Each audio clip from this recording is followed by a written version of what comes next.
केवल राष्ट्रीय राजधानी बल्कि राष्ट्रीय राजधानी के साथ साथ दुनिया के बाजार में पहुंचाने का एक उत्तम माध्यम यह इकोनॉमिक कॉरिडोर आपको प्राप्त हो रहा है। इस अवसर पर मैं आप सबको हृदय से बधाई देता हूं, अपनी शुभकामनाएं देता हूं।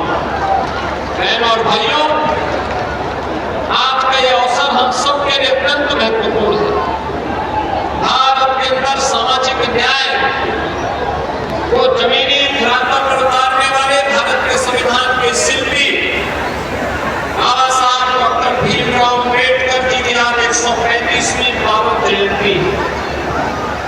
याद करिए, उन्होंने भारत के संविधान के माध्यम से भारत के हर नागरिक को, चाहे वह किसी जाति का हो, किसी संप्रदाय का हो, किसी क्षेत्र का रहने वाला हो, महिला हो, पुरुष हो, बुजुर्ग हो, नौजवान हो, हम सबको एक समान अधिकार देकर के एक सशक्त भारत की न्यू भारत के संविधान के माध्यम से बाबा साहब की इतनी कृतज्ञता ज्ञापित करते हुए आदरणीय प्रधानमंत्री जी ने देश के अंदर पंचतीर्थ बनाए और आज आदरणीय प्रधानमंत्री जी की प्रेरणा से हमारी सरकार ने तय किया है बाबा साहब भीमराव अम्बेडकर,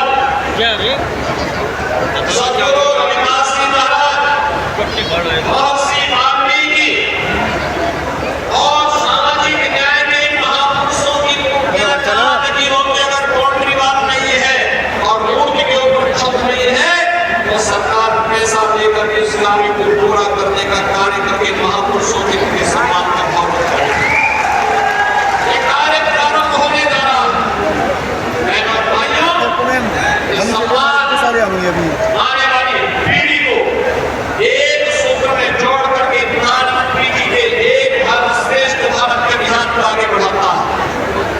आज उत्तर प्रदेश सुरक्षा का, सुशासन का, इंफ्रास्ट्रक्चर का, रोजगार का और इन्वेस्टमेंट का एक नया केंद्र बनकर के उभरा है। डबल इंजन सरकार की ताकत क्या होती है? अगर देखना है कि डबल इंजन की सरकार की ताकत है कि